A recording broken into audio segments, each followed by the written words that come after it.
quiet. A little too quiet. Okay, what's going on? I know I've been away for 3 weeks, but silent treatment? Really, people? I mean, it's not my fault. I Look, Black Friday was happening, Thanksgiving was happening, and well, I guess I got no excuse. I guess I got no excuse to basically walk myself out of this one. So, well, I guess at the very least I should just say it's been a pleasure. This was a fun ride for Tokyo Ghoul, and now we are going to be concluding everything with this particular podcast. Maybe. I don't know. Maybe I'm still dealing with the after effects from Black Friday and from Thanksgiving. Who knows? Who knows? Are you kidding me? Do you really think I would go to that extent? I'm going like, yeah, final podcast, because that happened once before. I mean, come on. Okay, you guys want me to get to the actual point. So let's get to that point. Hey guys, what's up? Lucky Cheese 7 is here today to give you guys another Tokyo Ghoul podcast. And on a serious note this time, you had Thanksgiving happening, which I hope you all had an amazing Thanksgiving. And when it came to like the NFL teams, hopefully your guys' team won. Mine, on the other hand, ooh, less I talk about that, the better. But that being said, I can't do this by myself. As you guys always know, I got a special friend / special guest with me today. Go ahead and introduce yourself. Did you know there's like this fan service with Toka wearing a costume in this illustration book? I guess I gotta say, this is worth the admission of my pricing. This Black Friday was such a sweet deal. So glad it happened. Yeah, I am with Lucky Chi with this whole Black Friday, this whole Turkey Day, this whole entire weekend of me lazing around and just shopping around while sitting down on my chair. Because that's what Black Friday does now. You could just order everything online, mostly. But yeah, now I'm back here as the guest for this podcast because it is I, Sparda3g, once again joining in for another podcast that we haven't done in a while, actually, which is strange, but maybe because this whole holiday spirit is kicking in, and Tokyo Ghoul is not much of a holiday spirit in terms of atmosphere. I mean, yeah, granted, last couple of chapters has been uplifting. So I guess that's an upside. Maybe. Right? Wrong. I don't know. It depends how you want Should we be worried? That's the question. I think the worry is the part that always tells me, yeah, maybe we should not be celebrating just yet. Maybe we should start celebrating when everything is truly done. But is it done? No. We got some left to iron out, and it's going to be a hard one. For certain. And given that the last chapter we did was 148, now we have 151, we got 3 chapters to cover. So, guys, you're going to be in for the long run. 3 chapters to cover, and it's going to be crazy, especially this latest one, which we will get to that when we get to that. So. Yeah. Well, it's funny because since we missed out 3 chapters, I believe. Let's see. No, wait. Damn. 3 chapters ago. Okay, that was 4 chapters ago. We already covered this. No, I think didn't we cover No, I mean, like, we missed out 3 chapters, but I'm trying to remember the Kanu part. That was 4 chapters ago, wasn't it? Was it? Wow. All right. Let me check. I'm pretty sure. No. I think that was next. No, or is it this chapter? Oh shit! Yeah, it was 150, 151. Okay, 151, 150, 149. Okay, so it was Yeah, there was that Kanu part. I guess that's where we had to discuss. Start off. Yeah. Wow. What a way to start then. I know, right? Well, first we got to talk about Shu, because last chapter, this man told everyone to shut the fuck up. That's one way to put it. Yeah. He said, shut up. I don't want to hear this crap anymore.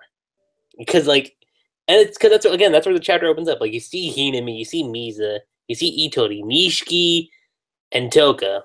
And he's just like, Kaneki killed humans. The Ghoul's Revenge.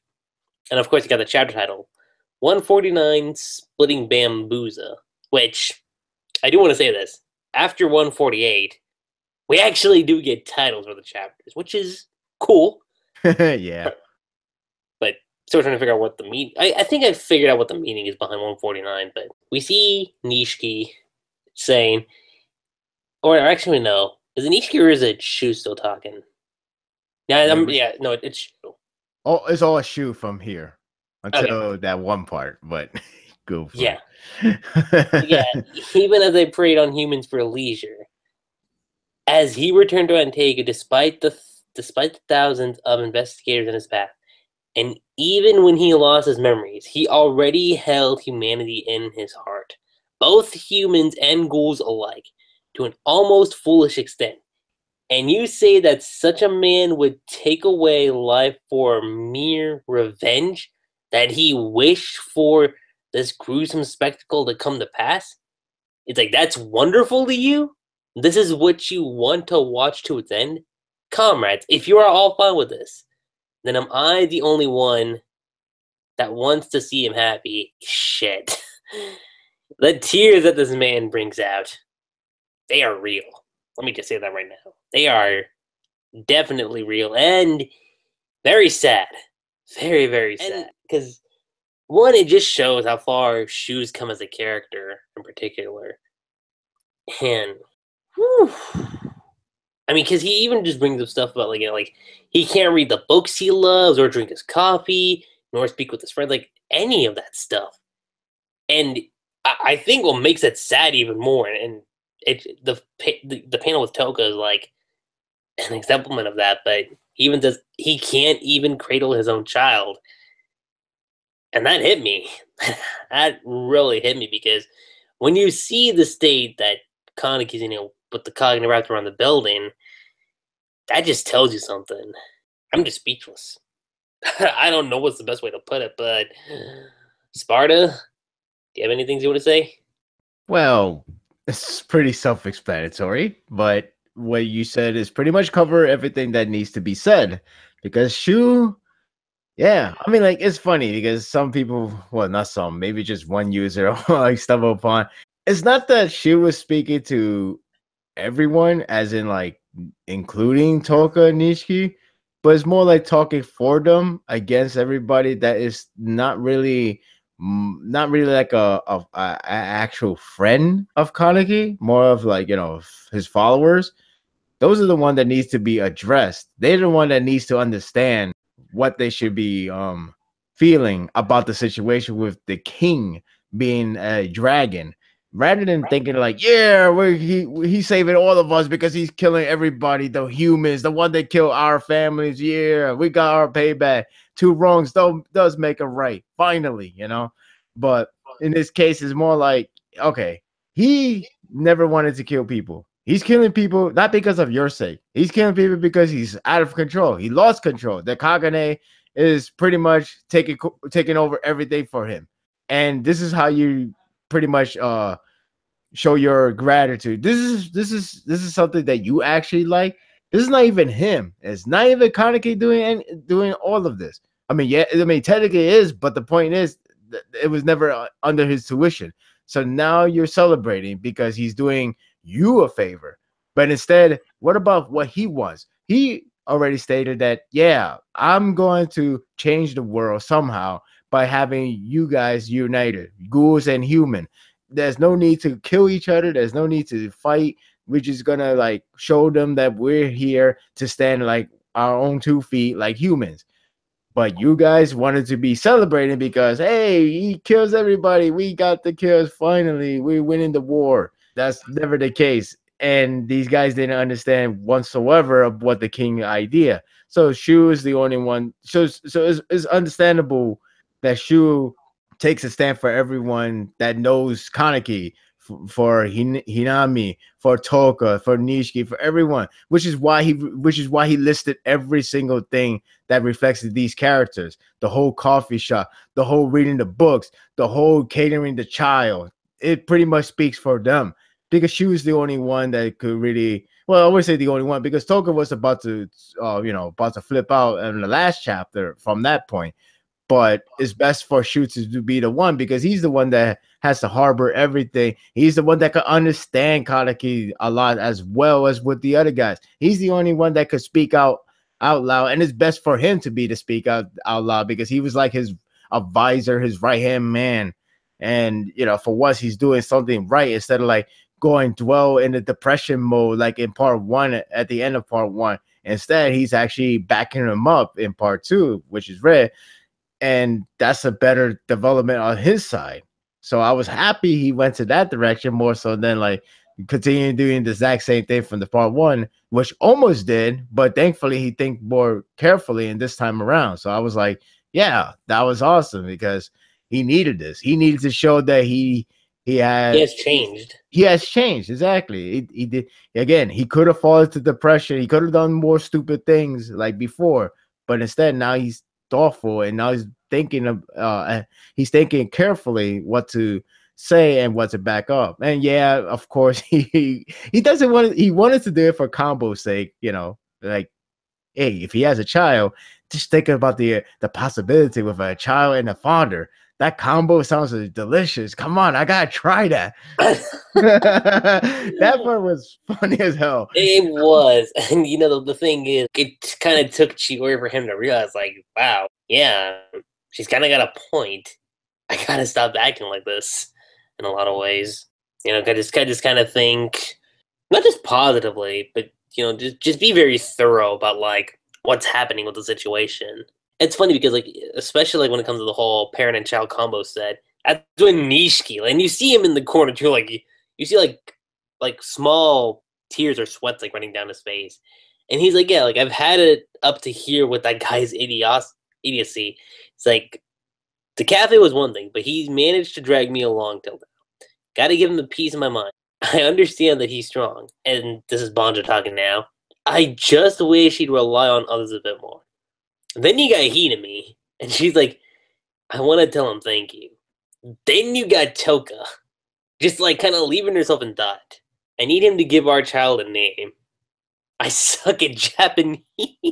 And I totally remember that Ayato had said that Toka wasn't really good at Japanese, so. Kaneki said the same thing. I know. I'm just like. I thought that was sweet. It's funny and sweet at the same time because it's like, yeah, she even knows that her Japanese is really not that good at all. And Kaneki is like, we really should go back to her before she start naming the kid by herself. Then we're in trouble. So yeah, right. It's cool though because like these two match up so well. They know each other so well. So that was nice. Yeah, and then you smile for everyone's faces, and then Shu. Oh my god! Oh my god! Shu's face is like Miss Kirishima. Yeah. I spent a lot of time thinking about these. Allow me to assist. He's like Kenny Kaneki, Blitz Kaneki, Kaneki. I want that name. Reese Kaneki. Oh shit. Pleasure Kaneki. What? I'm not even gonna ask where he got that particle. Where he got that name from. It's like Kaneki and Toga just straight up says no. That shit ain't flying with and then you just see Itori like just turning away. Then you see this guy. Okay, well, you see a couple feet walking in. So I'm gonna say this right now. This man got tired of being in the coffee shop too. He was like, oh, Amon Nakir on here? Fudita's going here? Well, I'm done. So Ayato's back in the picture now. And the funny thing is we mentioned on the last podcast When's Ayato showing up? It's like anything now. This is a good time to show up because we got a dragon, we got people losing their shits. Anything now. I know, and he showed up. He's like, what specifically do we need to do now? And then you see the kids. He's like, yeah, it's water. I'm like, okay, cool. It's cool to see Ayato, but Ishida, how could you skip out on the reaction? How could you? maybe we have to wait longer. That would be an Omeki style. What? I missed out this. What? Well, actually, it kind of did that with the Omeki one. It was like, well, I'm in this journey. I'm dealing with 3 kids. I can't understand what they're saying.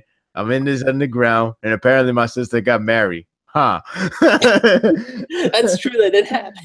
I remember that. I was like, yep, that all happened in one day, dude. All in one day.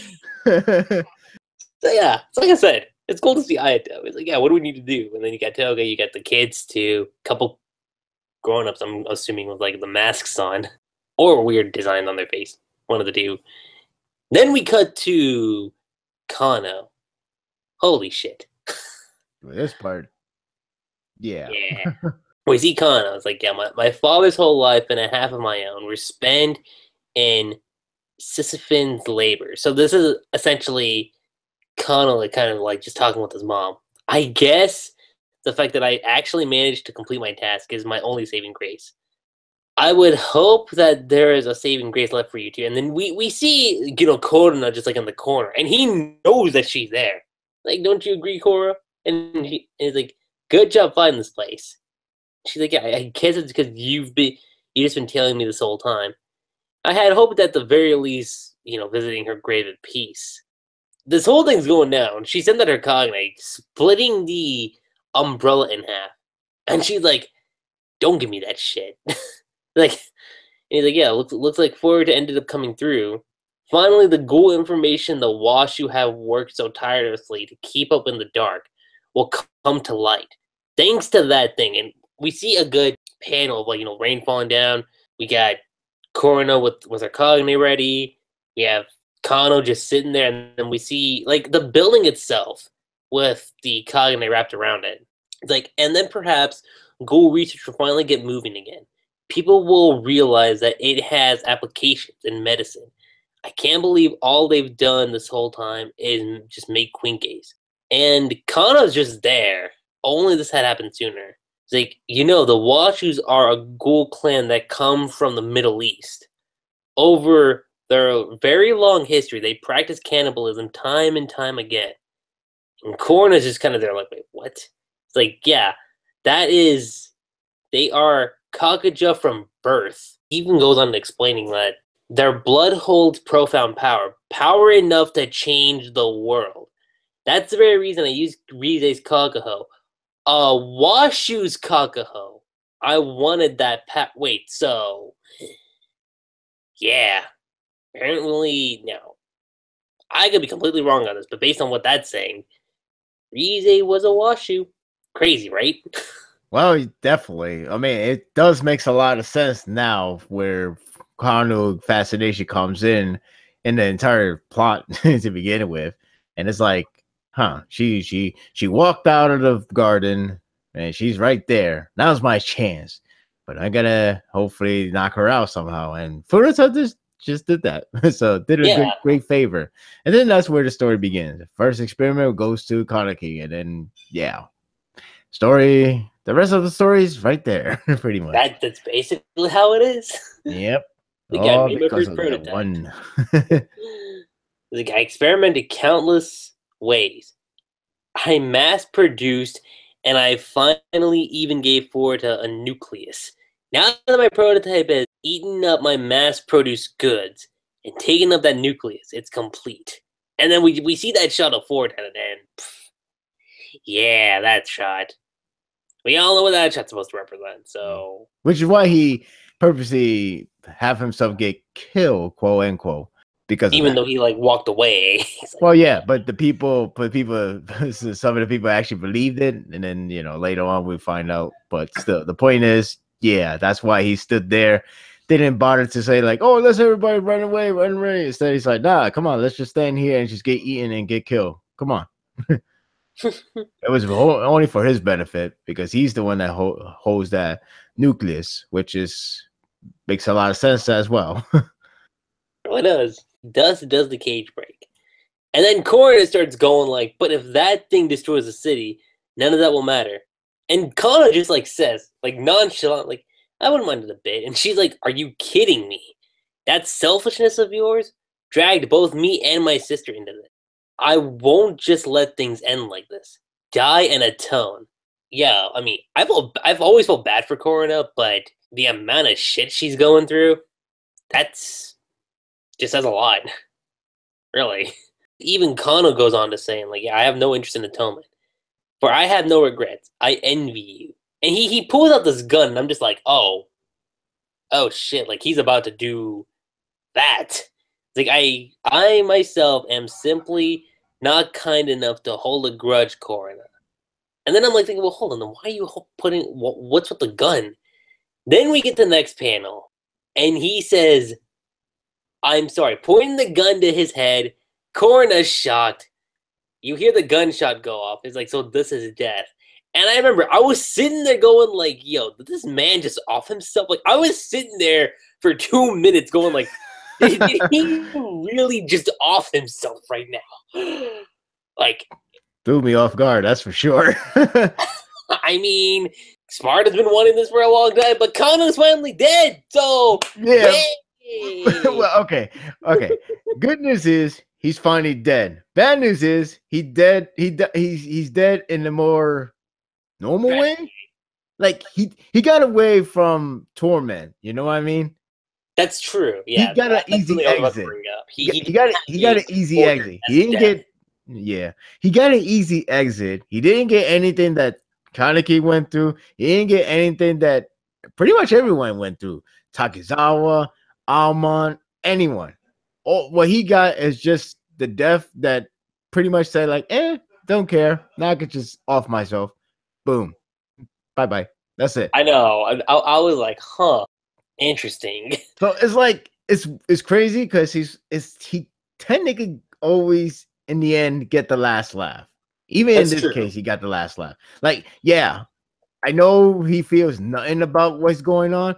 All he wants to do is break the cage, which he accomplished, and as well as pretty much discovered that ghouls did all the research that he learned from ghouls can benefit humans, and yet people don't even realize it, but he does. He found that out, and he did a lot of things to make this happen.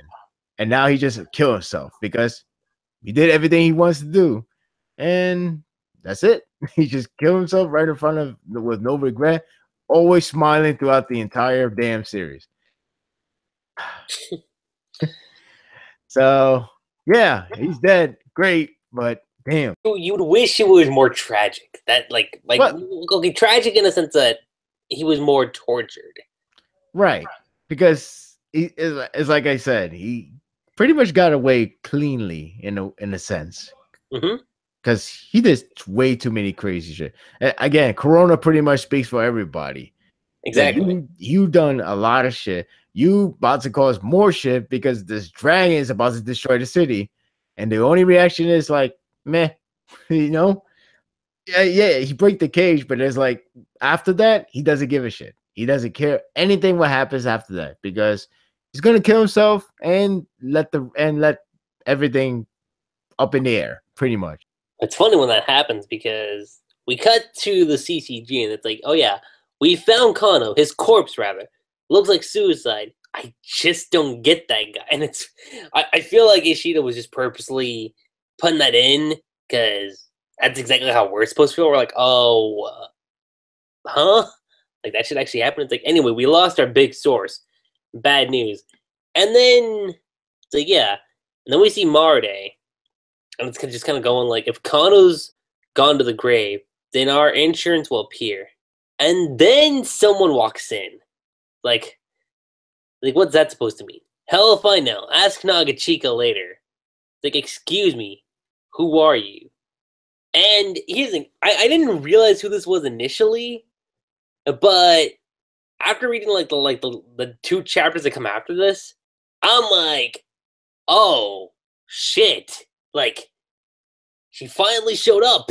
So yeah, for those of you guys that don't know, Kimi, not in flashback sense, in present time sense, has finally made her way into Tokyo Ghoul. What timing, I should say. So yeah, Okay. it's like, yeah, we are Akihiro Kano's assistant. There are some things we can tell you about that. So I just want to say, well, when seeing Kimi show up, I'm just thinking, all right, if she's showing up now, then and I was crossing my fingers for one particular moment to happen. I'm like, please, I just need an explanation now. What exactly happened? Which we're gonna get to that when we get to that. Yep. But Sparta, do you want to give your thoughts on how you felt? It's about damn time. at Right. that point, I was like, okay, now we need all these questions to be answered, which eventually we do. But at that time, I was like, okay, when are we gonna get the answer? When we're gonna get the reunion? When we're gonna get explanation behind this? And she's looking very intellect right now, which is She great. is. Because the last time I recall, she was like normal, I guess, for the lack of a better word. Yeah, very normal. Yeah, like a standard college girl, which is Mhm. cool, which is fine, honestly speaking. But you know, after being with Kanu, I expect more intellect of her. Intelligence, yeah, Yeah, that's what I was more. thinking I too. guess you could say knowledge is power. So, and it's definitely the next couple of chapters. It definitely shows that case. But and here Definitely it's pretty much saying like, finally, you made it into the series on panel and everything.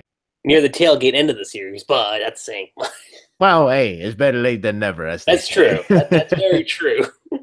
And thus, from going from there, we cut back to the Goto organization. It's like we need information. We see Shu, we see Banjo, Nishiki, Aitel, Miza. Shu's saying we should put together a scouting party. And Nishiki like scouting, eh? And then Yomo's like, what about the doves? They're busy evacuating civilian stuff. And then Banjo is like, which means we can take care of the chaos. And then Aito interrupts by saying, getting closer to our king, you mean? Misa says, we'll get close. And then from there, it's like, but what are you going to do by getting closer to it? And then again, Misa just kind of like blinking out like dot dot dots and saying, and dig till we get down to where Ken Kaneki is. Banjo, like, dig. And I'm assuming Nishiki's thinking this because he got that face. Then bring out the shovels. Good idea, guys. If we hurry, we'll get him out by the time. I mean, no, I get that, but that's just kind of funny. I just love the fact he just screamed out, "Bring out the shovels!" Like he's dead serious. Like, really, we're really going to do this? Yeah, like, are we really just gonna like dig our way through? Like, Dig dug the whole entire. like it's on some like the Earth's crust type shit. Yeah, we're gonna dig all the way through. Like that episode from Pokemon, like when they're digging up just to find like the Pokemon fossils for Aerodactyl. Oh my goodness. Yeah, that. Going from there. So we see all these faces. Toga's kind of got that. What's going on over here? And Hayato's like, yeah, it's pretty noisy over there. And I don't think that's the kids. Because, there's like some rustle sounds going on. And then Toga's like, yeah, I'll take a look. And then we have a reunion happening. Not the reunion a lot of people were hoping, but Hideyoshi Nagachika, Akira, and Amon. They're finally here. Like, oh, Toka. So now the GOAT organization, Hide, Amon, and Akira, all together in one sitting. Toka's like, you, like a human. It's like, and I love what Hide said, because he just ends off the chapter saying, want to go dig up some Kaneki? And just, it was funny. Had we had done this like a couple weeks ago, I mean, it was hype. And I'm not saying the other two chapters weren't hype, but the hype was just building and building and building and building. And I mean, that's honestly the best way I could put it when it came to the chapter. Sparta, do you have anything you want to say? Well, pretty much covered everything that will be covered in the next couple of chapters, especially the Hide part, which is really neat. So the next chapter from there is where every shiny moment that he has been holding on to comes in. Yes. Specifically that. Like, yeah, because we cut to essentially the CCG headquarters. It's like, if that thing wakes back up, it'll go on eating rampage to recoup its lost energy. If its attacks end up being at the same scale as they were earlier, other wards might suffer damage as well. No, the 23rd ward will fall, all of it. Do us a favor and explain how you arrived at that conclusion, Miss Nishino. And this is obviously Kono talking. Kimi just pulls out something. It's like, yeah, that Kagune is really just origami. It's like the surface area of a paper crane is around 40% of the area of the paper from which it was folded. Unfolding a crane increases its surface area by more than 2.5 times. A Kagune can be thought to be made of paper that has been folded countless times. Inside them, vast physical structures are kept compressed. Professor Kano referred to them as folded structures. And that thing, because it's taken in so many kakaho, possesses quite a few paper cranes. The more kakaho it has, the bigger it gets. That's what you're trying to say, right? Yes. Is what Kimi says. And then you have Marade saying, so what should we do? It's like, we know that it's active over a specific, albeit enormous area. Somewhere inside this area, the progenitor individual must exist. Obviously referring to Kaneki. If we can find and eliminate its main body, the Kagune ought to enter a decay state. But that'll be like looking for a single ant in a desert. Do we not have any other option? Is what Marty says. Kimi goes on saying, we can also wait for its natural death. Kano theorized that the RC cells possessed structures analogous to telomeres. In other words, a Kagune can only undergo a predetermined amount of cellular division, the Hayflick limit, which means if that huge thing reaches division limit, to which Marade says it'll die out. How long do you think that'll take? About 200 years precise. And Marade's face, he's just like, what, 200 years? I was like, yeah, we're not doing that. We're not waiting. No. Nah, we ain't doing that shit. No, hell no. Unless we want our great grandkids to say, "Hey, tell me, can you like take a photo and and show me how it looks like Tokyo without a Kagune just sticking out." It's like, how are we gonna deal with this? Well, it's simple. Just put like Marty's head in a jar. Just it's like, you want to keep him alive. That's how you do. That sounds like some Futurama logic. It does. Right? Hey, I can talk and I don't have a body, but I can still talk like I'm a living being. Right. But yeah, Marty goes on saying, guess it's time to go looking for that ant. What is its main body? Special class Marty. We're in trouble. And they're like, wait, what? What's going on? What's with all this racket? Inside the gate, there's basically ghouls. Yup. So, Hide's plan, gathering up all the ghouls by the CCG, because you see Ure, you see Psycho, like, well, what are they here for? And Marty's like, wait, what are you doing? Hurry up. And then he just pauses, because he sees Akira, he sees Hide, and most importantly, he sees them all. Like, wait, hold on. Didn't you die during the Anteku raid arc? How the fuck are you still alive? That's the kind of face he's having. Like, wait, what? And then also you got like all the other guild members like wearing their individual masks. Like Nagachika, like what's the meaning of this? And then one of them's like, wait, Amon, like didn't he die in the line of duty in the 20th Ward? And Marta still was like, Nagachika, what in the nine hells are you playing at? Someone fetch me higher mind. Like, I found us allies. And he's like, what? Like, I assume Miss Kimi told you already, but we have to dig out that main thing's body, no? He's just thinking to himself, like, what are you thinking? Like, seriously. It's like, but Hide, again, just goes like, but humans are rather limited on that front. We need people that can move a little faster. Faster. Why don't you tell me? Are you saying that we should join hands with ghouls? And I love how on point Hide is. Because he just straight up says, yeah, that's what I want you to do. Very straightforward. It's like, yeah, that's it. like Martin trying to make a huge deal, and he's like, yep, that's it. It's like, yeah, sure. I will see why not. Yeah, right. He's like, yes. What? To which Hide said, yeah, like that thing's main body is actually Ken Kaneki. And if it's for his sake, these people will cooperate even with us. Ken Kaneki, the one-eyed king. And, Psycho recognizes, it's like, come on. With a question mark. Like, didn't he get executed? Of course he did. We did hear rumors of sightings of him, but I can't believe any of this. Someone explain what the hell is going on. Where is the bureau chief? Oh, yeah, the same one that, like, walked out and said, yeah, goodbye, CCG. And it's funny because Ui shows back up in perfect condition.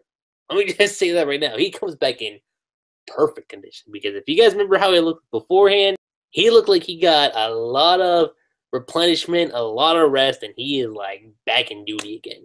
But more, he has Hiroko with him, too. Plus, no more Furuta, so that's already a major step up. I mean, again, Furuta was the one that made him work his ass off, like poverty 24/7, all that crazy shit. But yeah, right? Now that he's gone, there's no really, there's nothing to like overwork yourself for. Especially when you got dragon to worry about instead of like, oh, we got this school, we got this school, we got this school, there. So, yeah. Mm-hmm. Yeah, like he even goes, yeah, like the chief has resigned. And everyone, like, wait, he was using us for the CCG for his own minds to his own end. He's like, resigned? No way. Why is Hiroko here? His spectacle of executing Ken Kaneki was just another ploy to gain our trust. The chief's real aim was a top secret underground operation designed to birth that thing. And we fell for his tricks. Hook, line, and sinker. Even Hiroko was a victim of his machinations. So what's the story? And like Mard is like, Hiroko, boy, like you better explain some shit too, cause I'm so confused. Ui just goes on saying, but I come back and what do I find? Ghouls on DCG grounds, and Amon and Marde back from the dead. Huh. I hope Arima and Hairu are just around the corner. It's like, so, you with the mask and Amon and the rest of them plan to dig out Ken Kaneki alongside the CCG. Do you really think these inspectors would stand alongside ghouls? I mean, look at their faces. You'll find your answers. Regardless of the circumstances, allying with them is impossible, no matter how efficient it may be. Right, Marty? And Marty's just like a little silent, like, you should know the answer to that. You should definitely know the answer to that. I shouldn't even be saying this to you. It's like, before we leave, or, leave before we exterminate you. Or would you rather we kill each other here? And then you got Amon there. He's like Senior Inspector Ui. What ought to be the most important to an inspector? And Ui just straight up says exterminating ghouls. And Amon just says no. No, it isn't. Ghouls Countermeasures Act, preamble. Peace is valuable above all else, and members of the Commission of Counter Ghoul shall spare no effort in its provision. that is what investigators do, fight for peace. We must fight, even at Ghoul's side. And yo, like when I think about that, and when I hear about Amon's music, not only is it powerful, but it just really shows how far Amon's come as a character. Because again, when you see how he is in the beginning, like he does kind of play that role where he's in the mood of like, well, not in the mood, but he's there to like exterminate ghouls. That's initially what he was assigned to do. And then, meeting Ken Kaneki kind of changed his perspective. And you kind of see where that's come to. Because ever since then, like, he's always just had this, like, big conflict as to, like, what he should do when it comes to the whole ghoul thing. Even now, like, he's a ghoul. So he got to live both ends of the spectrum. And then just seeing where that's led him, and for him to reach that conclusion, I mean, that just says a lot. That just says a lot when it comes to Amon. But Sparta, did you want to add anything? Yeah, not really, because it's pretty much what you said, and it's true. It does speaks a lot, and I just love that part because Alma has been like, he was being looked up. That's true, but he was never like in a high position, and this is the first time he was actually spoken out to the one of the high positions, Uri. Especially, he has this belief of CCG to be more on the better side, because lately CCG has becoming more and more of, we're here to hunt down ghouls, kill them, and end of story. There is nothing more to it. It's like, I thought there was a purpose behind it, like protecting the people, because I remember hearing that many times, long time ago. So where's that? What happened to that kind of viewpoint?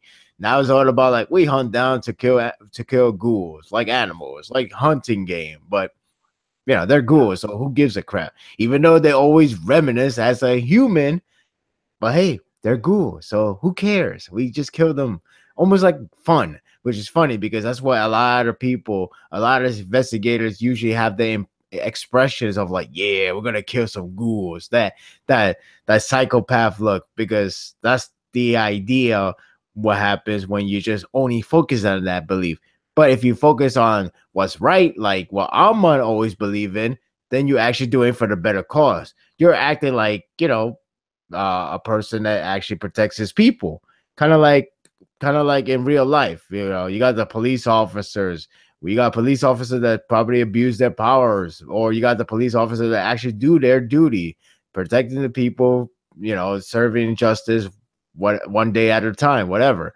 So Alman, finding Alma knows both sides of the world, so he doesn't fall under the whole we kill ghouls to protect the people. We kill ghouls in order for just to kill them since they're evil, they're mean, they always going to be the wrong cause. But in reality, it's just protecting people because that's their priority. It's like no difference from a police officer. You're just protecting.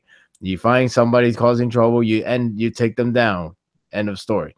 You stop from bad things happening to people. That's how he sees it, and that's how it should be for CCG. So I was happy when he put his 2 cents in there, and I was like, there you go.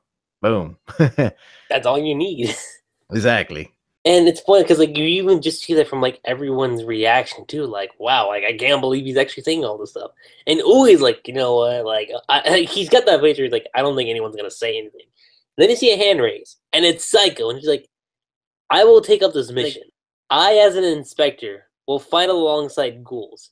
And you just see like that determined look on her face. And then you got her squad mates too, which I felt bad for forgetting their names, but they're just like, yeah, juniors on a follow in the footsteps of their senses, which encouraging, funny too, to say the least. And then you got Uri, or not Uri, their names are too similar. Uri saying, Special Class Marade, I heard that you were one to sign up even old grandmas to get things done. I miss Uri's sense of humor. To be honest, it's been too long. Like, and then you got like all this chatter going on in the background. Like, are you fucking serious? I don't care what's happening. I'll never take the help of a ghoul. Marty, don't listen to them. They're your enemies. Yeah. What about the pride of the CCG? What about the pride of the CCG? And then all these guys, they throw their masks in the air. None of that shit matters. Like, you see Aito, you see Misa, see Nishiki, see Banjo, see Tsukiyama, and they're just like, whoa. And Toka, I love what she said, because she's like, pride? Don't give me that shit. And they're like, wait, what? Are you really prepared to die over something like this? How stupid are you? They're masks. And one of them's like, she's so pretty. And I'm just like, dude, she's taken. That's the first thing I want to say. As soon as I saw that, I was like, oh yeah, she's pretty. Yeah, about that. It would have been perfect if the dragons just show up out of nowhere and just kill him. I know. I would have just been like, I heard that. Like, I heard that. Don't be talking about my wife though. And you know, it's funny because Toga says like, yeah, we will do anything. And Mard is like, there's something, aren't they? And then we have some feet walking in. Like last chapter. It's like, It's like, and then we see, you know, Suzuya. It's like, I think we should put an end to this. The CCG should by itself. At least that's what Mr. Shinohara would do. And, you know, Mard is kind of like looking at him. And then he just kind of thinks, what Shinohara would do, huh? How long are you going to keep saying shit like that, Suzuya? Decide for yourself. What will you do? You're an adult now. And I like that, actually. It's kind of similar to the whole Amon thing. Because, again, ever since the original Tokyo Ghoul, as far as, like, the ending goes, you've seen a big change in Suzuya's character. You have seen, like, growth within him. And since then, he's been doing everything for Shinohara. That's where everything's been going. Even when it came to the whole scene with Furuta blackmailing him, that whole scene of, like, you know, trying to kill Toka and Hinami, that was because Furuta kind of had him on the leash saying, if you don't do this shit, Shinohara is going to go night-night. That's exactly what it's going to be. And I like how here that Mard is the one that just basically, yo, look, I understand that you're doing all this for Shinohara, but I think it's also time that you should start making your own decisions on things, because you're an adult now.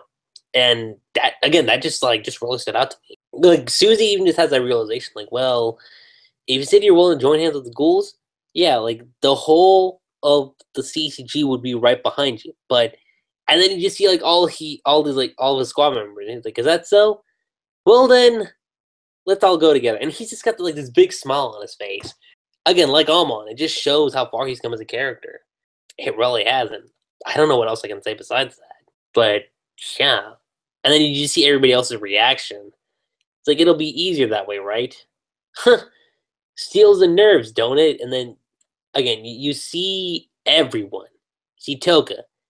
And then you see Amon is, like, cracking a smile. And then Akira and Nihide just, like, giving each other a high five, like, yeah. We did that all right. We convinced him. We convinced him that this shit's about to go down, and that part made me laugh. Not gonna lie, that part actually made me laugh. To which you get Ui saying, this is what you wanted, isn't it? And Hiriko's like, the CCG would be glad to accept your help. Tokyo Reborn, and that's the end of chapter 150. Wow. That was really something. Now, I've already said my 2 cents on everything, especially the whole bit with Hide and Akira just giving each other a high five, like, yeah, we just did that shit. So that's my favorite. Yeah. We convinced them we did this shit. So, Sparda, what are your thoughts on the chapter? I really liked it.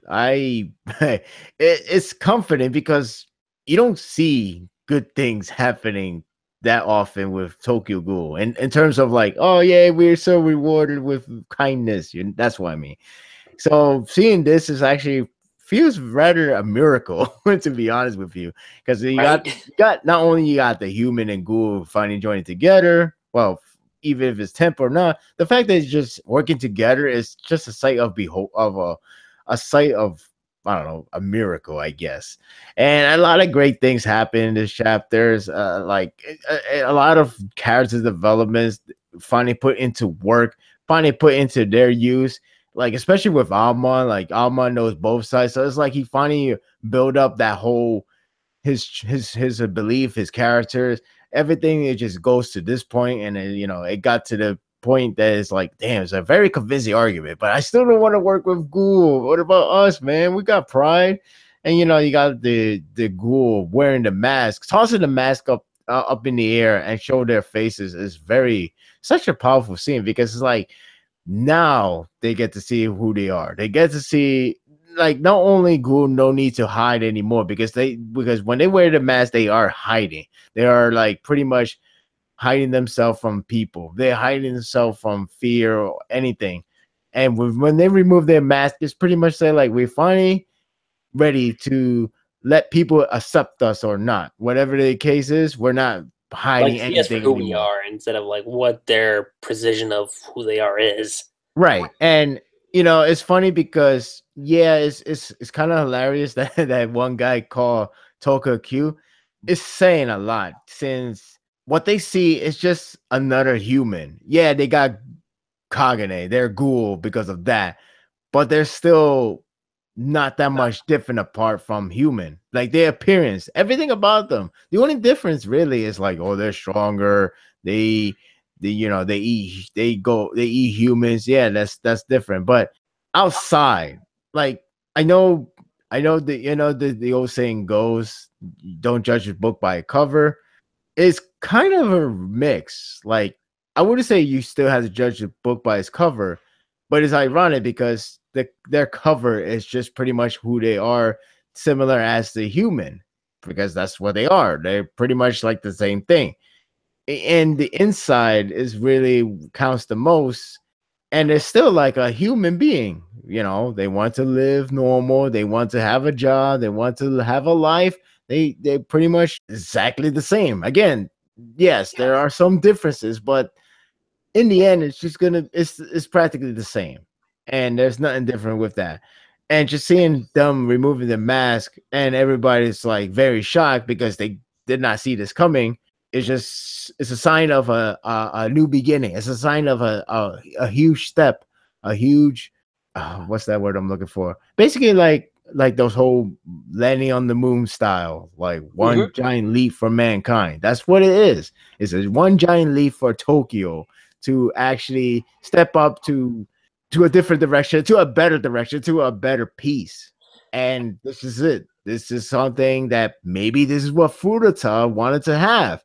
The whole super piece. I don't know if this is really what he wants to have, because it has been hinted back in like a couple of chapters ago with Uri and Hiroko when they were fighting, and then when stuff happened like Kaneki and Dragon, all of a sudden they stop fighting and they working together. It's like that's a sign, and that's like it just keeps on building up until this chapter. Now everybody's working together. How did that happen? Well, I guess the common enemy storyline is happening. So that should be the case. If that's truly is what Furuta wanted to do, then shoot, he's the real protagonist then, if anything, because he made it work.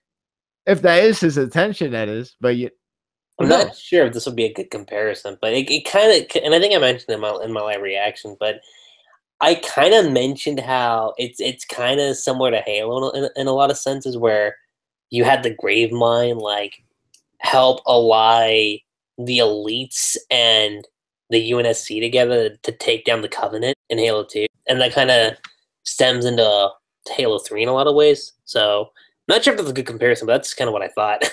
Well, it's a little bit like that, but you gotta remember in that game series, you gotta remember the elites were working under the prophets, but the prophets decided to go with the brutes because they were just more competent. They were more suitable for their needs, even though because the elites were like followers, were like religion followers. If you go by the whole lore, but yeah, they once Arbiter gets betrayed because the prophets were more they were more favorable with the brutes. The prophets were more favorable with the brutes, and that's why they kick them out. So now, in an ironic way, I guess you could say they become they somehow become the common enemy for the humans, for the Spartans and everything. So that's where it works out, and it definitely becomes much clearer once the grave mine, the flood comes in. That's definitely easily could be definitely be the same case as what's happening in Tokyo Ghoul. But again, it's been building up for a while with the whole human and ghoul should be working together, and it works. It's just not the way how Kaneki expected, I guess. We don't know what's his opinion on it, but we'll find out soon, I hope. That's a pretty good point, actually. I'm just curious if this is really Furuta's intention. I mean, I know, right? Yeah, I mean, it seems very connected to that whole super piece. We just don't know what he mean by that. Is this it? Because it's working. It's working. It really is. Yeah, it is working. Well, I mean, shit. I was kind of speechless on that part a little bit. So, I guess that finally brings us over to the current chapter that we're on, the latest chapter. Tokyo Ghoul chapter 151. In order to take back the CCG, or take back Tokyo in this case, not the CCG. What am I saying? The CCG has joined hands with the ghouls.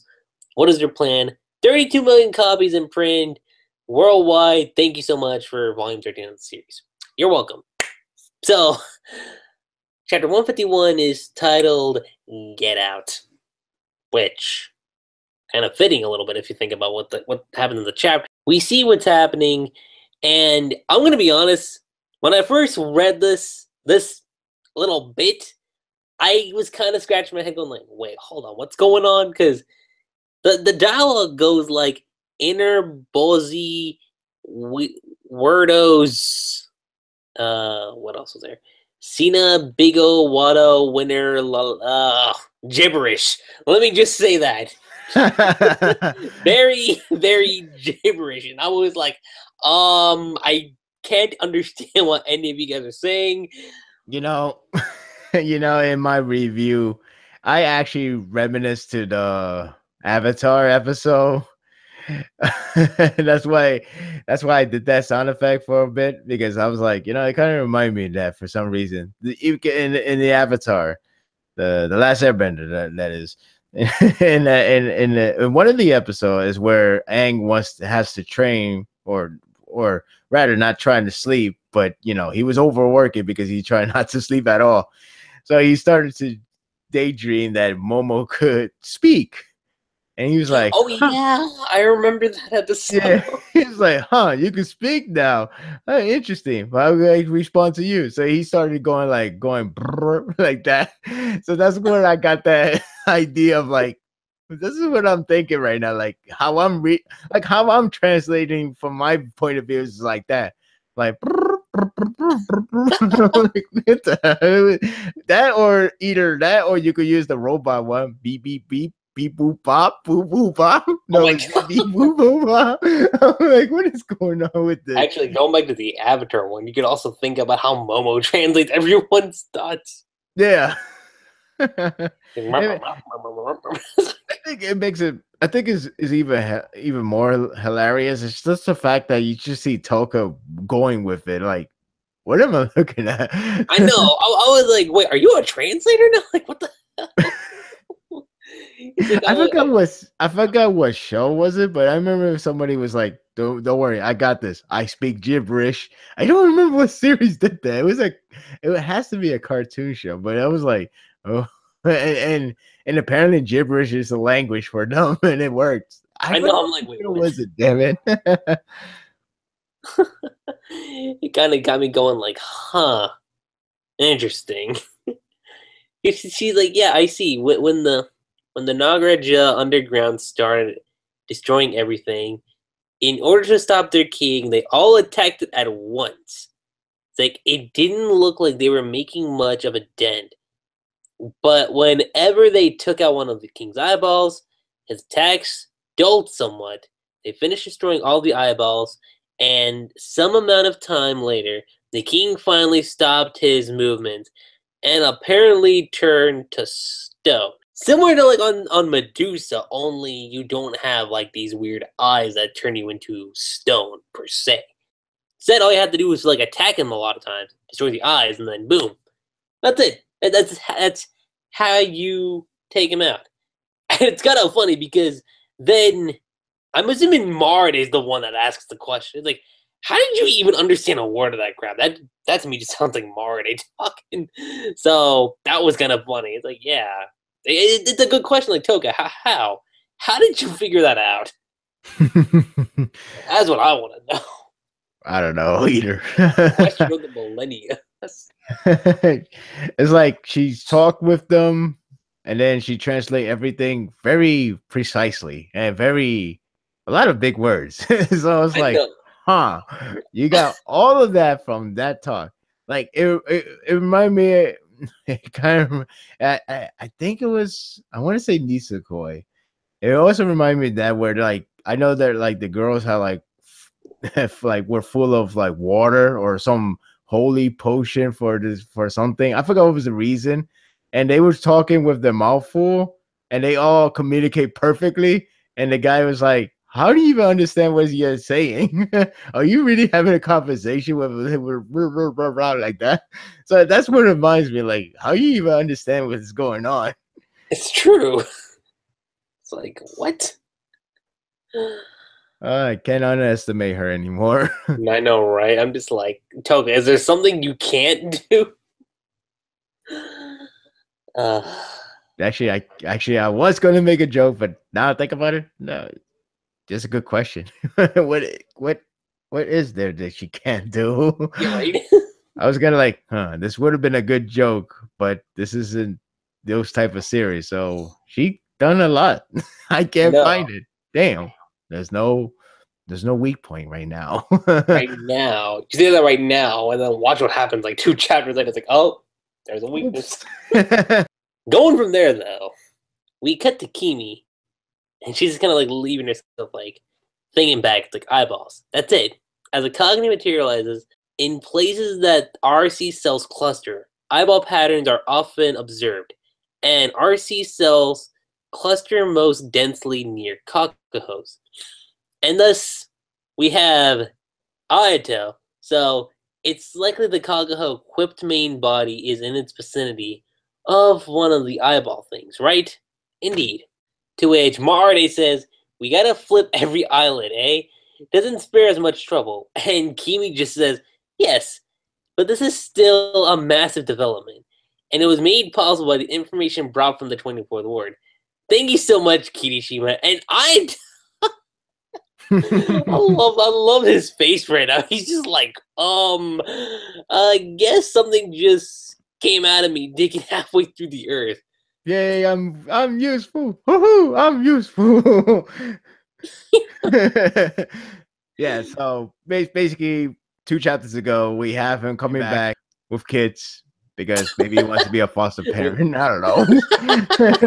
And we were wondering, that's all he came back. No king. Good job. No king. No king. And now he's back to be a foster dad, and that's it. So he brought the kids, and they actually provided to be useful because they're the one that tells them, you could destroy Kagune in a sense by destroying their eyelids or turning around their eyelids, what you want to call it, destroying the eyeballs, which actually was hinted, I think, in 146, if I remember the chapter. I think so, yeah. I think I remember that being the case. Yeah, because I remember you see Uri and Hiroko destroying some eyeballs, including with Toka. We see the eyeballs being destroyed, and you should see like melted Kaneki from it. So it's like, there you go. That was hinted, and now we got the confirmation that the eyeballs is the answer.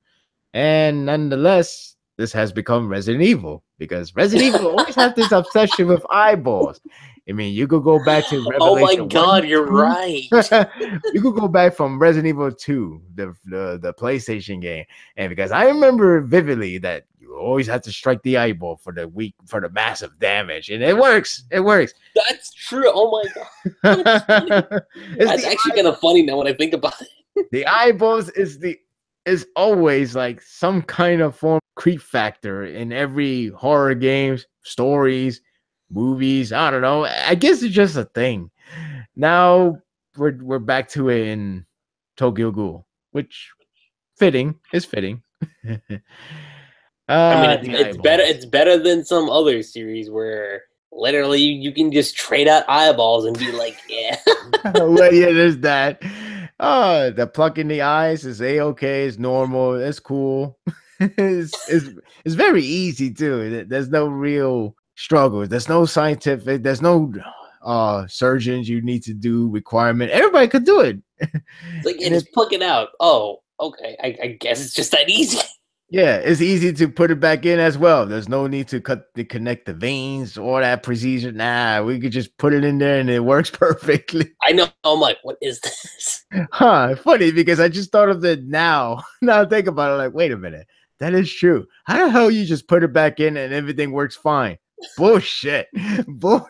That does not work whatsoever. Oh my god, I didn't even think of this. I know. Huh. I just thought of it right now. I'm like, oh my god. It's like, Jeez. just straight up, just like plug it. Be like, here, catch. It's like, Okay, maybe now I find something even worse than plucking out the eyes. oh Oh my no. god. Oh no. Oh boy.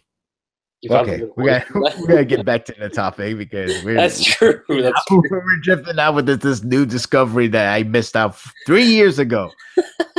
Seriously, God. same here. Oh my god. Jumping off from the eyeball conversation. Yeah. So I was there. Like Sparta said. Awesome anyone like, what the hell are you being all bashful about? Piss off. Huh? And Toga's just got that, aw, are you embarrassed because a human because a human said thanks? It's like, oh, how adorable. Yeah, I Yeah, should right. flush her. He's like, I should warn you, Kimi's taken. So sorry. He said sorry. Don't worry. There's somebody way back in somewhere underground because apparently she's not with you guys, I think. Am I right? Oh, that one. That one. I just remembered who it was. I was like, oh right. That, or you Yeah. could just wait maybe 4 years, 5 years. I don't know. Maybe one of those kids will become adult. I don't know.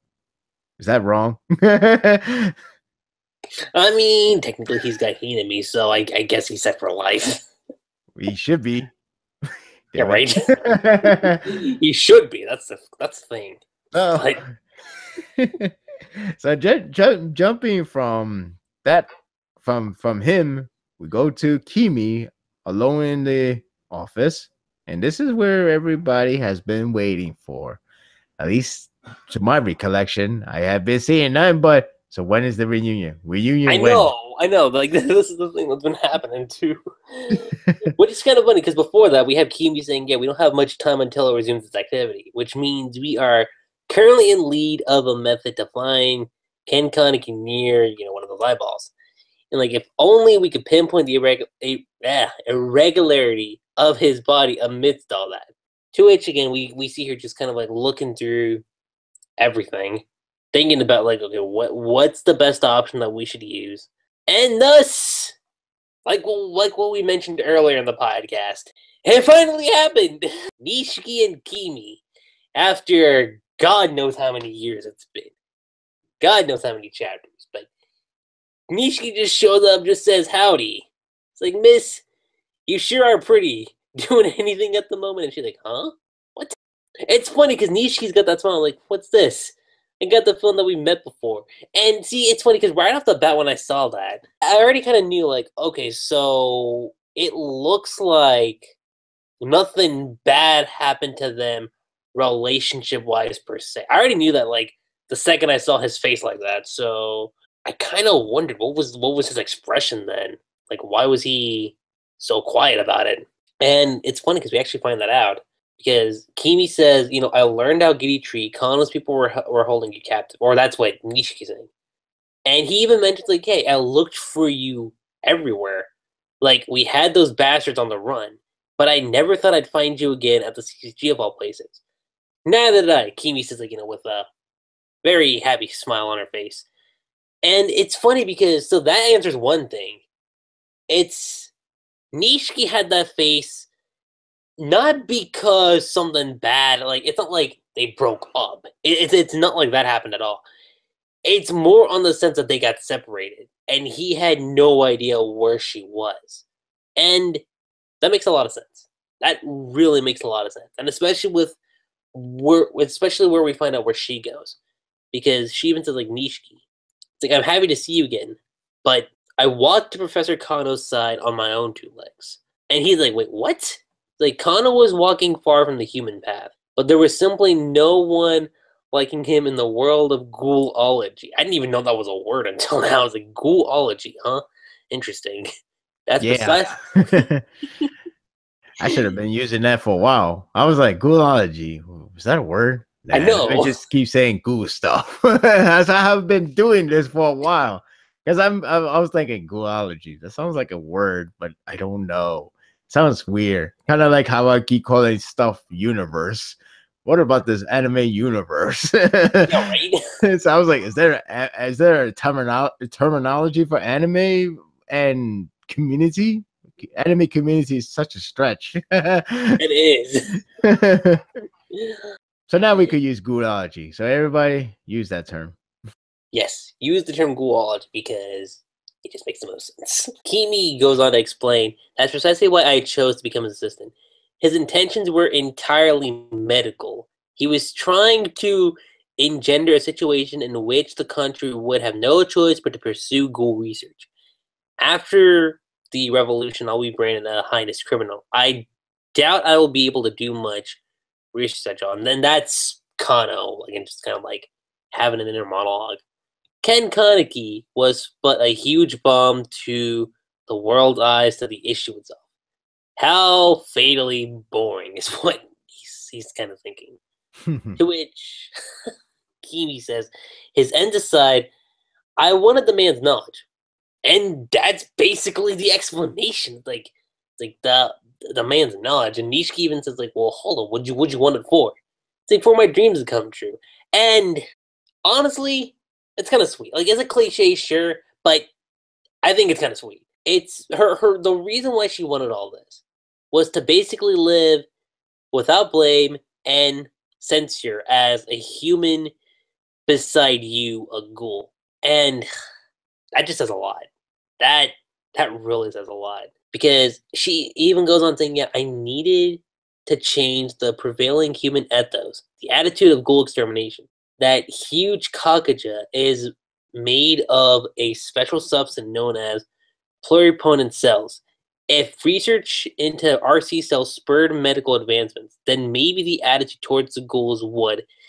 To which Nishiki interrupts her by saying, Kimi, do you really think humans will look at that monstrous things and think to draw closer to ghoul kind? How many humans has it killed? Looking at that thing, I almost wish I wasn't a ghoul myself. And, Nishiki brought up a good point. But then Kimi brings up something. Like, Nishiki, are you calling that thing a ghoul? If its main body really is Kaneki, then yes. Kaneki isn't human, is he? Not a ghoul. But a man became that. And the second was, when I read that, I thought about it, I'm like, holy shit, yeah, she's right. Yeah, she's definitely right. Because, yeah, it's like, okay, Kaneki isn't human, but he's also not a ghoul. It's just that a man became that. Ghouls like yourselves are helping, solve the problems that a man created. And, I mean, that just stood out. That just really stood out. And again, it answered one of the biggest questions we had within Tokyo Ghoul, especially like when we got the flashback scene of like Kimi working with Kano and her explanation, her whole reasoning behind why she was with him, why Nishiki had that look on his face, how they were separated. It was not only was it powerful, but it was also just very beautiful too. And again, Ishida to me is just one of those mangakas. Whenever it comes to pairing, like, he's able to handle it well. I mean, look at Token, for example. If we're counting the original series, almost 300 chapters, let's say that. 300 plus chapters in the making, and he's been doing a great job. Like, this is a perfect example of that. The Kimi and Nishiki moment that happened in this chapter is a very clear moment of that. And honestly, I think it's probably one of the best scenes as far as pairing moments go within Tokyo Ghoul itself. But Sparta, what are your thoughts on that? Well, first of all, what you just said right now was well said, and that's pretty much what I have thought of this pairing. Honestly, I'm not too, I wasn't too much of a pairing fan for this one, even though I do find them sweet. I was not much of that much of a fan. Right. But this chapter really elevate that for me. And yeah, it's like you said, Ishida does a really bang up job when it comes to pairing or just even individual themselves. And that's what makes me compel with these characters, because they can be really good individual and in companionship as well. So that's why like I bought into their relationship. That's why I bought into their characters. That's why I bought to their moments. And I really like this scene a lot. It's because not only a mind blown Nishiki, but it's just like the fact that Kimi, this 2 years gap, or more than 2 years now, time skip has done her really justice in terms of like intellect, in terms of like how grown she is, and it still favors to her character, her love interest with ghouls, especially with Nishiki. Everything just come around. And yeah, I remember a long time ago, it's kind of funny. I didn't even notice. I didn't even think about it at all. But it was funny how a long time ago, beginning of Red, Nishiki was trying to find Kimi, and the people actually believe that Torso guy is the one that killed Kimi, and we saw the head of a woman, and they all thought that was her. But that was not the case. Thankfully, that was definitely not the case. That would Oh be yeah, for so sure. strange just to offer off screen and just randomly like that. Yeah, she was not that important of a character, but still, is I Ishido does treat the characters whoever they are justice. Like if they're like minor and they die, they will get like a quick death, but at least they get some treatment out of it. If they're a major character, they will get like a major death scene, and that's how he's rolled.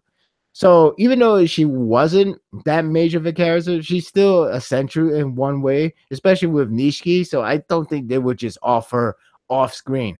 So now seeing her here, not only she has gotten smarter and not only she's providing a lot of help, but the fact that she's the one that helped Nishiki out this time around just is really charming. I mean, I'm always a favor of both sides share their griefs. They both sides help each other out. And seeing this moment is like I was like, okay, I gotta say, Nishiki, you are a lucky man to have this woman on your side. Because if you somehow if you somehow lose her, you're an idiot. You're just a Definitely. and I'm like, I'm so glad that their relationship wasn't like a bad thing, because I felt like there was some problems judging by like two How arcs Nishiki's ago. facial reactions were, yeah. Yeah, it felt like there was some commotion. Like again, her going with Kanu when we first saw that chapter, it was like very It just felt kind of strange. bizarre that it happened. Yeah, like how the hell that happened? Like how did even why her? Why she's with Kanu? And like the later on chapters is like more vague thoughts like, Nishiki had like a really bad reaction or like a shocking reaction. Is like I'm worried. So now this chapter finally shed the lights and it finally closed a lot of things that we all worried about and a lot of questions we were wondering about. So that now we actually got our answers. It's simple, sweet, and it's just nice. It's so nice that she come this far. Like at least she understands where she was going in when joining with Kanu, because his method is crazy, but the research is hard to deny it to be like, damn, I really like what he found, and it's true. It's really true. Like, yeah, Kanu does crazy shits, but the stuff he ends up getting is rewarding. You know, it's like Definitely. it's like the old saying goes: if you want to get something that you really want, you got to get your hands dirty. And he sure got his hands damn dirty, but that's another story. Point is, this is something like you could argue that this is like a dream coming true for her, because not only they got this far with the medical research that could actually benefit human using it for the ghoul, but now they could actually get closer to the point that ghoul and human can actually live together without worries, without any thoughts of like, oh no, they're ghouls, we gotta kill them, terminate them. They're always like devils. No need to worry about that, because if they could find some, if the research can provide some like helpful use for the human, then maybe, just maybe, they will actually come together without any grudges, anything like that. Maybe they will actually all be under one roof instead of like, being enemies. But time will tell on that part. Point is, Kimi has grown a lot, and the fact that she helped Nishiki to open his eyes about what he just said speaks a lot of volume. And I'm really happy that this relationship is still intact and they're working out even stronger than ever. Right. Yeah, I'm definitely the same way too. And the thing is, like, I wasn't exactly like a big Nishiki and Kimi super, like, they were cute, but up until this chapter, I was like, I was curious as to like where things went. And it's kind of like what you said. This chapter kind of really elevated that for me. That alone, like I said, probably one of the best moments within the Tokyo Ghoul series. That's for sure. So now, going from there, we cut to outside of the CCTV with some guards with the Kagune there. It's like, please follow the posted directions. The police will direct you from here. Please remain as you move. Don't worry. Everyone, I hear it's just sleeping. We ghouls are pretty cute. Using that benefit from that guy who calls Toka cute, huh? I know, I was like, huh. Interesting. We'll be staying the night again. And thus, cutting back to CCG. I'm sorry. I'm sorry. For the record, I haven't read the novels yet, but I have heard those two characters that we saw are the novels characters. Oh, really? Huh. Yeah, that's the cameo, which is pretty cool. But interesting. Yeah, I haven't read the novel, guys. So I should hit the books really soon. Wait, is that are we talking about like the one that like for Re, or is it like for the other two? I'm not sure which novel. The one that's already out in America. Well, the only one I can think of is Void. That's the latest. Void. Well, it should not be the past, because that's past. Yeah. Void and Days. Void and Days are the only ones I can think of. I think it's Void. Void's the last one that came out. It should be. I'm gonna check it out one day, very soon. Yeah, I'll look into that one too. We come back to CTG. We see Uri. It's like, I'm going to the countermeasures room for a little. You guys should rest up here. And again, we see Psycho's face just makes me laugh. It's like, aye, sir. Take care of yourself too, squad leader. I'm just like... like, Psycho just looks like she just got up from bed going like, yeah, all right, bye. Take care of yourself. She got comfy. Yeah, right? Oh boy, that's so her. Just kind of reminds me of how things were in the beginning of the series too with her. So nice that hasn't changed. To which now we go to Uri again and Matsuri, like Uri, special class. It appears that even the ghouls are helping in the evacuation efforts. Don't make me laugh. After the disappearance of a beast like that, nothing seems strange in comparison. I suppose you have a point. Okay, here's the thing. Just when you think the whole Kimi and Nishki explanation is one thing, just when you think you're like, okay, you're satisfied with that, Ishida goes even further, and I'm like, yo, what? Basically, I'll let the recap to the talking. I heard something interesting from Marade about the Underground King, I assume. The info from those 24th Ward residents, huh? And I already know that's Uri just kind of like thinking to himself, yes, that is one of the Washu's taboo. That thing's true identity is the one-eyed ghoul of the Washus. Dun, dun, dun. Is there something you guys haven't done yet? Well, I still believe this is a setup for sequel. Yeah, I definitely think that's... Well, third part. Whatever you want to call it, guys. V! I'm telling you, advocate for V. Washus are apparently the cause of everything, guys. Yeah, apparently the cause of everything. For the most part, until we figure out what's going on with the V organization and the clowns, because they're still running about I'm doing. surprised we get still more Washus when there's only one left right now. So it's kind of amazing that we still get a lot more info from them. Yeah, that's true. That's very true. Yeah, I thought a long time ago, I initially thought that Ishida just said, and forget about them. Let me just kill them off. Forget about their lore. Bye bye. Mhm. So it surprises me that we still continue to learn more about them, even when there's only one left, which I don't know how much he will contribute into that take, but you never know. Maybe there's a lot more that be revealed very soon. It's gonna be like, huh, did not see that coming. So, but yes, but if that's the case now, if that's the case that One-Eyed Ghoul, the original One-Eyed King, is a Washu, and if he's alive, then the whole Washu lore will actually expand further because if he's still alive, then we're gonna learn a lot more. Definitely. It's also funny because Matsu even goes on explaining it was of the Washu, but it hated. It faced the old CCG head. Not what the CCG is now, but like in the past what the CCG was. And because of that, it was driven underground. This is the crazy thing because this ties back into what Kano said. See, I heard that Kaneki's Kagune was taken from someone from the Washu lineage, and we find that was Rize. So, to Matsuri's explanation, it's like perhaps that's why that thing has taken its chosen form. I mean, whoa. To connect all the dots back to that and then bring it up to here, I don't know what to say. I really don't. And it's funny because he even goes on saying, like, if I were to retrace history, I would push this new above ground king down below. And Uri just goes on saying, yeah, well, special class, why are you helping us? Ghoul blood runs in my veins too. Proud, terrible blood. And soon, all will know. I think I should buy myself some time in advance. Besides, I have a few people to thank. The people who actually killed my father. And thus we see... I don't want to say they're V organization members, but I wasn't exactly sure who... Do you know who these guys were, Sparta? The guys in the suits and the weird-looking hats? Those are V organizations. Okay.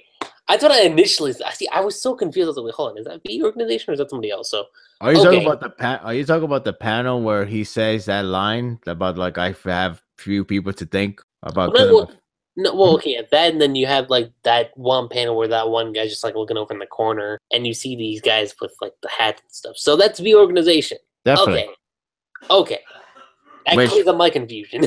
Right, which begs the question: if the translation is correct, which I think it is, that means they're the one that killed Yoshitoki instead of Marude back in the boat scene? It seems like it.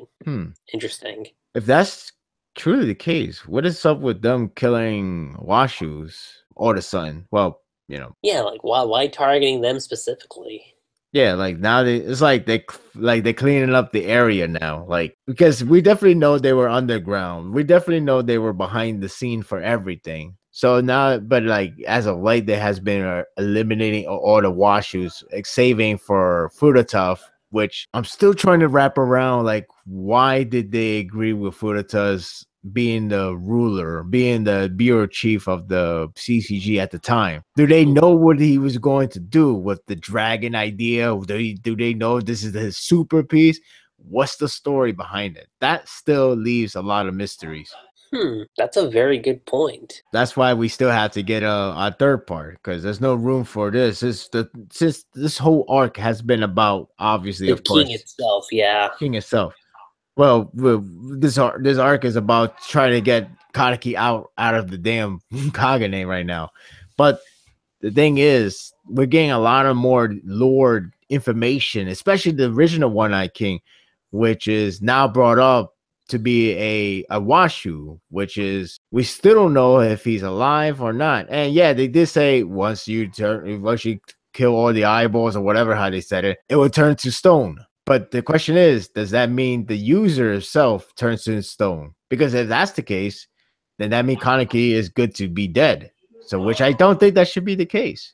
No. Maybe it would just only apply to Kagune. Because if they know if destroying the eyeball will make him will turn to a stone, and that would connects to Kaneki, then they know they won't do that because they don't want Kaneki to be stoned. They want Kaneki to live. The ghoul side at the very least. They want him. They Very want least that, yeah. right. But if so my guess is they know that it does turn to stone, but only the Kagune. If that's the case, is that one-eyed king still alive and we just didn't see him because maybe Ayato couldn't find him? Is he still around? Where is he right now? If he's alive, that is. Which I think he is. For now. Yeah, it's just a matter of what exactly happened. And if and where he is. That's the other important thing. So, yeah, even though it seems like we're wrapping up things with Tokyo Ghoul Re, that doesn't mean Tokyo Ghoul itself's ending, because it's like we've been saying for a while now. There's still a lot we got to cover. The V organization, and of course the clowns. Whenever they're going to start doing shit, which they kind of did. Kind of, in like the last couple chapters. But that's just like, hey, we're still here, we're causing shit. Bye. It's kind of what happened over there. And going from there, actually, so the V organization is about to go out there, attack all these people, ghouls or not, and Takeyomi comes in, protects them. And I'm like, oh, that was actually cool. That was actually really cool to see, because then these V organization members, they go back. And those guys are like, wait, what in the world? To which we cut to rain, again, falling from the sky. We see the Kagune wrapped around the building, asleep. Then we get Toka and Hide alone on the rooftop. And is that screaming a new parent? No. No. No. Are you serious right now, guys? No. No. Toka already has someone. I mean, 125 is already a perfect example of that. So, yeah. Let's not drop in the new pairing tag, because one's already official. And I'm sure Hide's like, cool. So, I mean, do you want to add anything to that support? Well, before that scene, before we go to that scene, I just want to talk about like a little bit more about the V part. Because like they did show up and they were like trying to clean up the entire room. They only managed to take some, but the fact they're there is a sign of like bad things is gonna come right now. Because if they're finally making their move, then something is gonna come up eventually. That's alarming. And I don't know why they started to do now. It was weird because human and ghoul are like working together. Why not just aim for the dragon? Because hey, peace is technically there. So why are you aiming them? What's their agenda? What's the case? Unless they don't want that peace. It's strange. Like, what exactly is their peace? What exactly is the idea of peace? That part needs to be answered. But again, it's all about building up. And right now, the fact that they're slowly coming in, it's not a good sign. No, it isn't. Yeah. Not one bit. So, shit. Now, before we go all scared, worry, whatever you want to say, we get to this heartwarming scene with Hide and Toka. And yeah, it's not about Perry, damn it. It's about Kaneki's wife and best friend having a chat. A nice chat, a friendly chat. That's all it is. Yeah, which is cool. I like to see some different chemistry. It's nice to see a new chemistry, or rather a chemistry that hasn't been put forward more than before, because you only got them talking to each other back in the college camp, which is neat. But now in here is like more of like a good about Toka's love for Kaneki, and Hide removing his mask, which we're being taunted right now because we don't get to see it. We don't see his face, unfortunately. Maybe because it's really that bad that even if you're sending manga, you cannot see it because it's just too much for us to handle. Yeah, see, I guess we could jump ahead to that part a little bit. Because I remember I was like, oh, he takes it off. And I'm like, wait, hold on, what? But hold on, wait. I'm not seeing the weird scar on his... And then I'm like, hold on, is she like purposely censoring that shit? Or is it really that bad that even we can't... Even for Satan, it's too much to handle. Because if that's the case, I don't know. Blame Kaneki because he made it so bad. Yes. Put in the comments. Blame. No, I'm joking. Kaneki's gone through enough. The dude just needs It's to. never enough. I know. Poor Kaneki.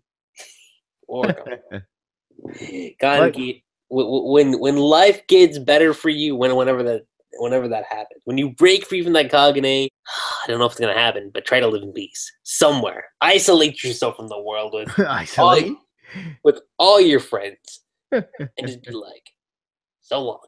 But why isolate me? Maybe not isolate, but like try to distance you and everybody in one specific area. Be like, yes, new life begins. None of this shit anymore. That's my only advice to you. But I do believe we're going to see his face. Just not now. I feel like we're going to see it by the time the series is about to end. And I feel like we're going to see it when Kaneki is awake. At the very least, yeah. I think we're going to see that, yeah. I think, and we've been saying that too. I think we're going to get that reveal once we actually see him in the flesh. Definitely that. And it's kind of funny because going on with the moment that we have right now, it's like asleep. Is he? And he just says, yeah, the GSDF, the police, and the CCG, and the ghouls. Kind of crazy if you think about it. I wonder. And Toga just asks, like, yeah, is that mascot? Huh, want me to take it off? Oh, come on, huh? It's embarrassing. You're right, it does get pretty steamy in here. Well, whatever, might as well. And he takes off, he's like, the breeze. Finally. So Toka's seen what the mask looks like, and she's just kind of left speechless. Like, so then I removed my mask. Time to get beneath yours too, Toka. And, I mean, he asks, like, so when did you start liking it? And Toka's like, wait, huh? What? So come on. So Toka just, takes a deep breath. And, oh my god, like, it's going to be crazy whenever I go back and reread the series again. But she says, when I Rexley went up against those doves, doves, did you give them too much birds? It's funny because he actually doesn't know that. Remember, this is the ghouls talking. Doves. That's true. CCG doesn't call themselves doves. They call themselves investigators. CCG, period. It's the ghouls that calls them dove. So when he reacted, he really didn't know what the hell she mean. That's what makes it so funny. He's like, so you gave up a lot of birdseeds. Damn. That's pretty rough. Yeah, so when I think about it like that, I'm just like, shit. So all the way since then, I mean, it makes sense actually when you think about it. No, it definitely does. Even I remember that scene. Like, I remember that scene. I remember a long time ago when I first started reading Tokyo Ghoul, put that scene because I was like, I felt like that's such a really good, strong moment. And I was like, yay, I'm not alone. Even Ishida said the same. So, right. But yeah, I always thought that scene was like a sign of not fresh air. It's not that. Not fresh air. I don't know, for like a sign of good things to come about for this relationship. Because it's like a start of a beautiful relationship, I guess you could say. Granted, they've been hanging around for a while, but this one, it was like a sign of like, yeah, these two are going places, either strong best friends or lovers. And yeah, we know what happens now. So the point is, I always saw that was a sign of a really beautiful relationship that's going to bloom one day, which is here now. So it's really great that we finally know where it really started. And it's funny because Toka even said cause she remembers specifically what he said, like, if you died, I'd be sad. That's what he said. I guess that was then. And he is just like, what? No way. Like, he managed to say something like that? All right, kill you, Toka. That way my pairing will actually come true. I mean, the way how his face is drawn, it kind of has that approach. It's like, what? Well, the way how it's drawn, it got a lot of people thinking he's a traitor. I know, right? If that's the case, oh my god! But I don't think that's the case. The point is, just keep teasing us with that. No, I know. I'm like, Ishida, I get it. I honestly thought we was gonna get it in this chapter. I thought it would be the next page. Like, oh, that's his face. Man, that looks bad. I thought that was going to be the case because it was getting more and more reveal, and it just stopped halfway, literally halfway there. Yeah, right. Oh, that was a messed up tease. I know, like they silhouette out his face, but his hair's still in place. I'm like, okay, I get what you're doing. Like, okay, it's like, all right, no face. Okay. fine. It's like I was always getting saved by him, and I hope I'll be able to save him this time. And I think in a way that's going to happen. I really think in a way that's going to happen with Toka's side of things. How it's going to happen, I'll leave that up to Ishida. I'll just leave that up to him and see how he handles it. Because I know he's going to do a great job at it. That's for sure. And it's funny because like even Hide says, we'll give it our best. And it's like what Sparda just said. We see his face. Half of it's just like inked out in black. And I'm like, really? Ishida? What? Thank you, Kubo, for teaching me how to use the black ink into massive use. I'm just sitting there going like, are you serious? Like, okay, I liked it when you had him wear that little mask because I was like, all right, that actually makes him look cool. And then you pull this, I'm like, okay, Ishida, really? Now you're just maybe the reveal is there's another mask behind the mask. I don't know. What is this, Kashi? It's a new trend now. It's like there's a mask with them. I'm like, okay, stop.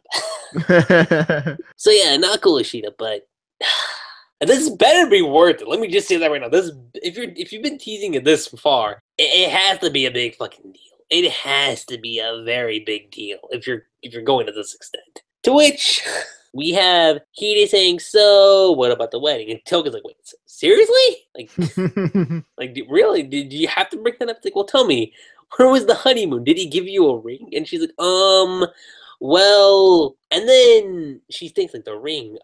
You know, it's funny because I remember the scene. It was right after 125. I can't remember the exact chapter. 126.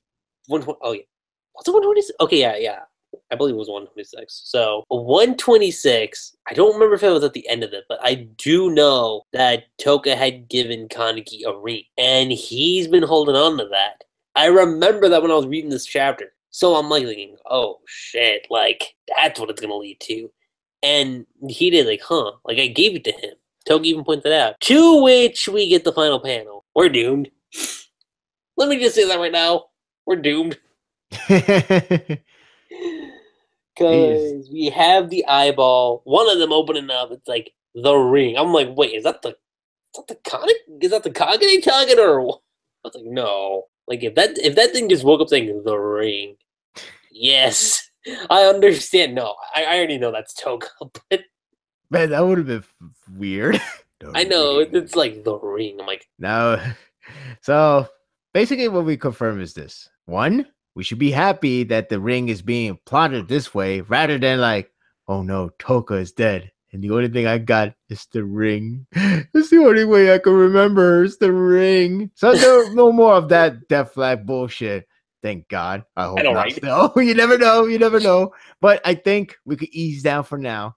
Two, now they have the idea that, you know, if he has the ring, that means we could detect that. And that way we could find the real body, the main body. That will only suggest not only going to bring shovels, but we're going to bring metal detectors, I guess. I don't know. That's the way I'm seeing it.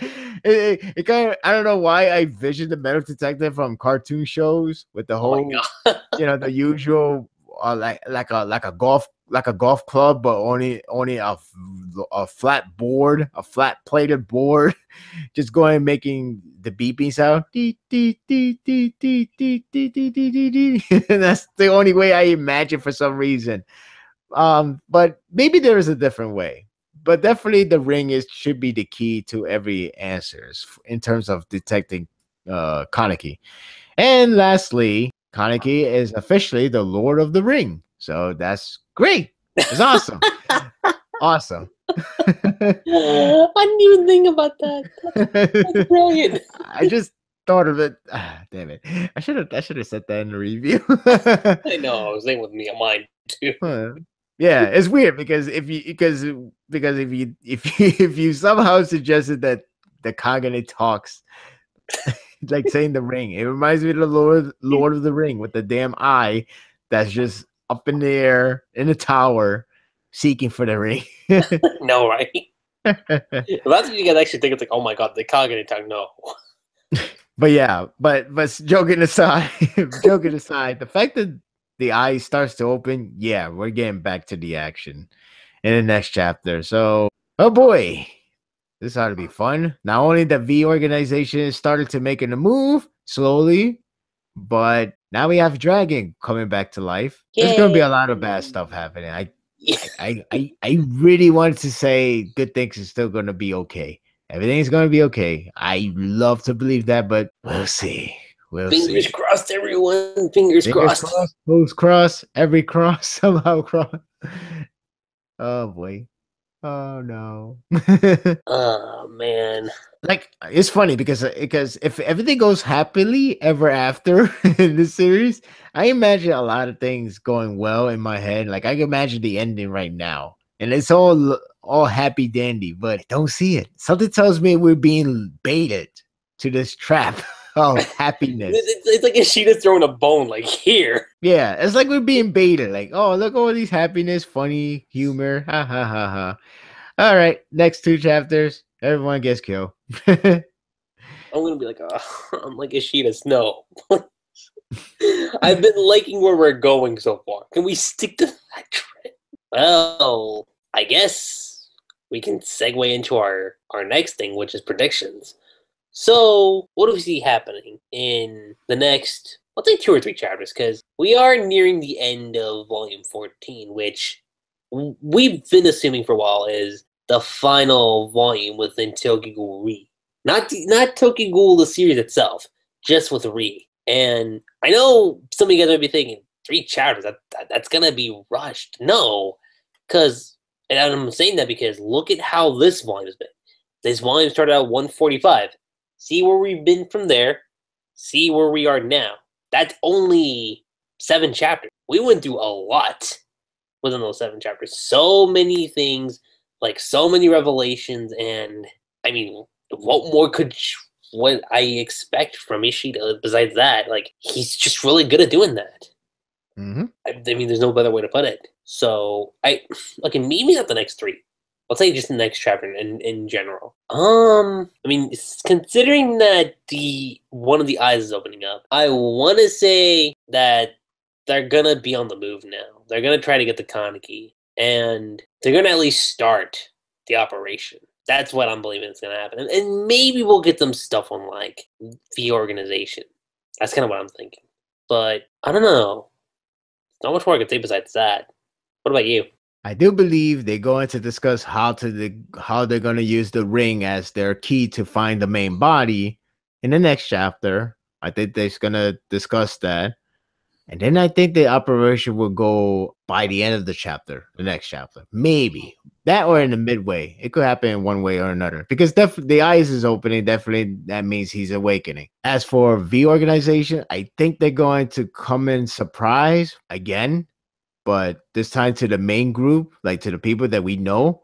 So that's going to be alarming. That's something that, because now we already know they are making a move. Now we just have to wait and see when they're going to show up and ambush again. And we still don't know what's their agenda. But but again, all these new interesting updates, the lore updates, things, they have been connecting with Washu's, One Eye King, the original one, and V. These 3 are being connected as of late. So there's a lot of more builder that's coming about, which I still believe that is reserved for the next arc, if not the next part. And I think what's going to happen now is, I guess they're going to do their thing. It will almost go smoothly as they're hoping to be.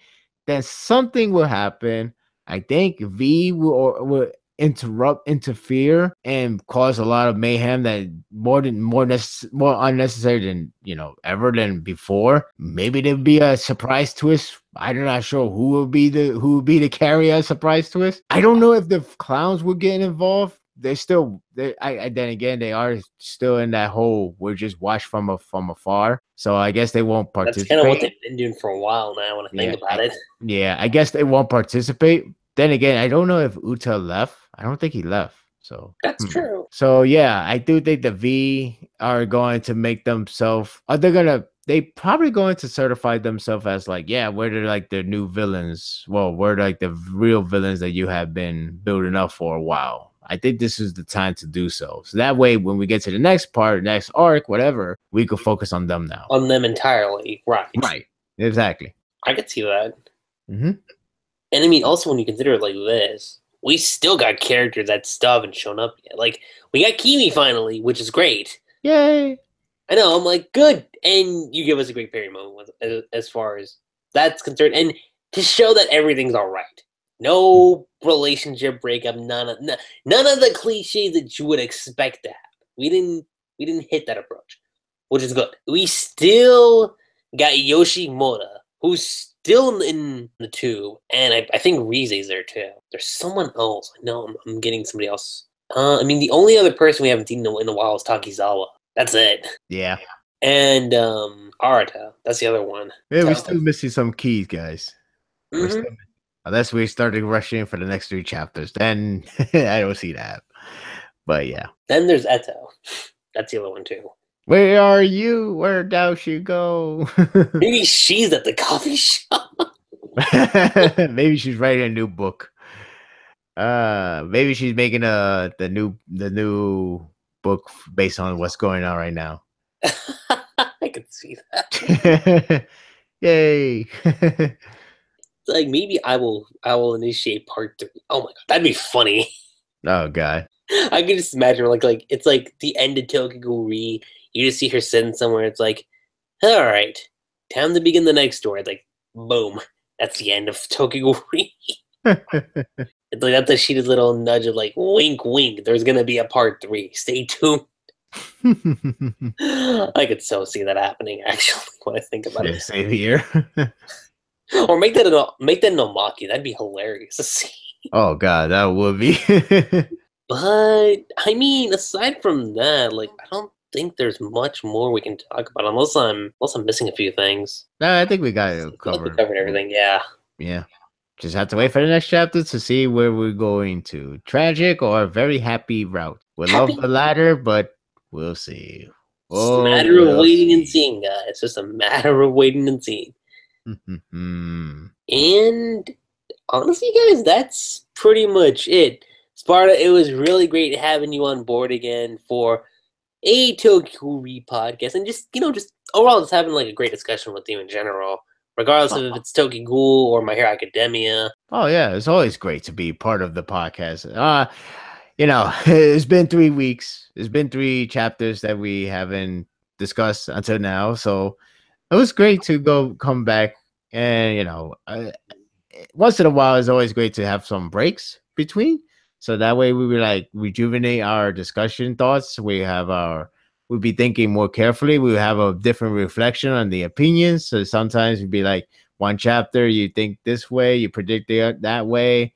And then in the next chapter, you answer a lot of things and you're like, oh, never mind. So it's actually kind of refreshing to actually recollect a couple of chapters before having one long discussion.